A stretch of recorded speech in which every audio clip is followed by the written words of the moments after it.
According to the Statistical Center of Iran's 2011 General Census, over 99% of the population of the Islamic Republic of Iran is Muslim. Over 99%. And yet, we keep reading comments like this. Ex-Shia Muslim from Iran is here. You can't even imagine the rate of apostasy in Iran. And like this. I left Islam since I was 7. I live in Iran, and I can tell you 80% of us are closet non-Muslims. Now I'm confused. The Muslim government, which imposes a penalty for apostasy, says that no one is leaving Islam. And they know this because they knock on your door and say, "Are you still a Muslim? If not, we kill you." And people keep responding, "Yes, we're Muslims." Classic polling. But other sources claim that massive numbers of Muslims are secretly leaving Islam, and even that there's now a non-Muslim majority in Iran. So, who's right and who's stupid? We don't have to wonder, because the Group for Analyzing and Measuring Attitudes in Iran has done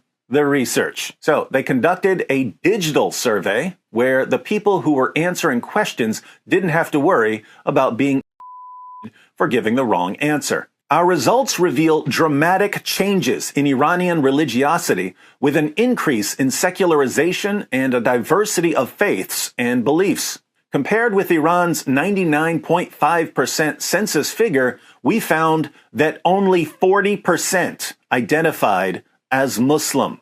Only 40% identified as Muslim. This means that non-Muslims, and possibly even ex-Muslims, are now the majority in Iran. In contrast with state propaganda that portrays Iran as a Shia nation, only 32% explicitly identified as such, while 5% said they were Sunni Muslim and 3% Sufi Muslim. Another 9% said they were atheists, along with 7% who prefer the label of spirituality. Among the other selected religions, 8% said they were Zoroastrians, which we interpret as a reflection of Persian nationalism and a desire for an alternative to Islam rather than strict adherence to the Zoroastrian faith, while 1.5% said they were Christian. Here we can see the data visually. Shia Muslims have this part of the pie. Sunni Muslims have this part of the pie. Sufi Muslims have this part of the pie. Islam doesn't even get half the pie.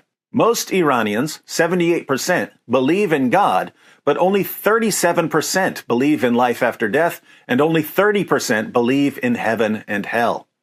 In line with other anthropological research, a quarter of our respondents said they believed in jinns or genies. Around 20% said they did not believe in any of the options, including God. These numbers demonstrate that a general process of secularization known to encourage religious diversity is taking place in Iran. An overwhelming majority, 90%, described themselves as hailing from believing or practicing religious families. Yet 47% reported losing their religion in their lifetime, and 6% said they changed from one religious orientation to another. Younger people reported higher levels of irreligiosity and conversion to Christianity than older respondents. Needless to say, these figures are not good for Islam. A third said they occasionally drank alcohol in a country that legally enforces temperance.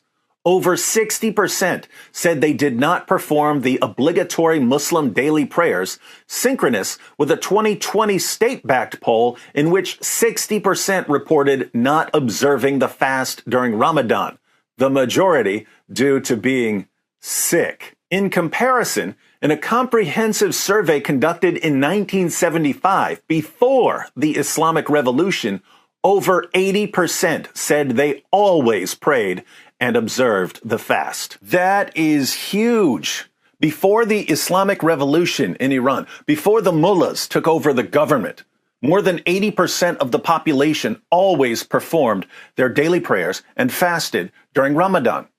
Now less than half the population performs their prayers and fasts. Once people saw what an authentic Islamic government looked like, they wanted no part of Islam. So whether it's Shia Islam or Sunni Islam, the vast majority of people do not want to live under an authentic Islamic regime.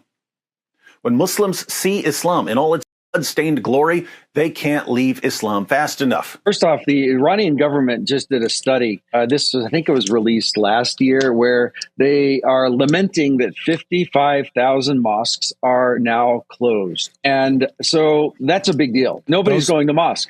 I think they'll make good churches. Yeah, absolutely.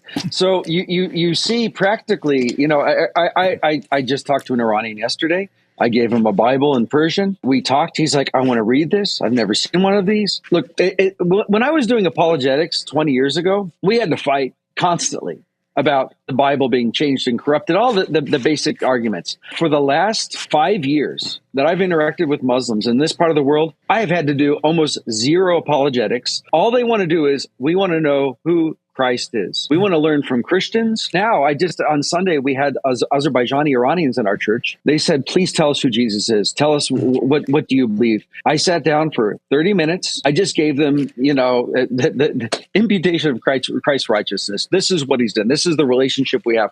What Christ did on the cross. They said, we want to believe. It was like that.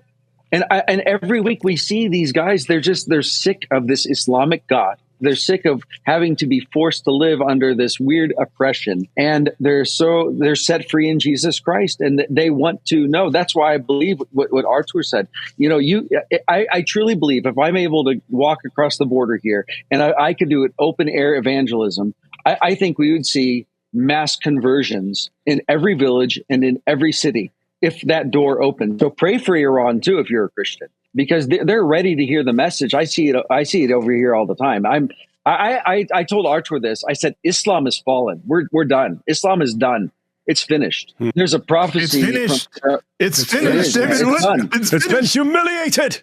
I have a proof for this. Jeremiah chapter 51, verse 44. When I read this a few years ago, I was like, no way. This is like so awesome. It says, and I will punish Bel in Babylon, and I will take out of his mouth what he has swallowed. The nations shall no longer flow to him. The wall of Babylon has fallen. Jeremiah said this prophecy at the height of Bel worship, when they had a major temple there in Babylon. It was worshipped for over 2,000 years, this false god Bel. And here Jeremiah is saying, no longer, it's not going to even be remembered.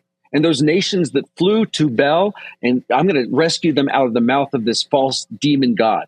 And I can say this, is that there's going to be a day. Look, we know this is true, guys, because nobody listening knows what a Bel is. You have to Google, what is a Bel? Like, what's a Bel? I don't know. That was the most worshipped god. Jeremiah said, no, Yahweh is winning. And what's interesting is I really believe this about Islam, is that a few generations from now, I don't know how many, but in a short time, people are going to have to Google, what is a Muhammad? What is an Islam? They're not going to even know what it is. Christians were persecuted because of their faith in Christ. And they would say, is Caesar Lord, or is Christ Lord? They said, Christ is Lord. They could be killed. Well, today we only remember Caesar when we eat a salad. Who would have thought in Jesus' time? Wow, given the rate of Islam's collapse, seems like I'll soon need to find something else to talk about. Small price to pay for getting to watch Islam crumble before our eyes.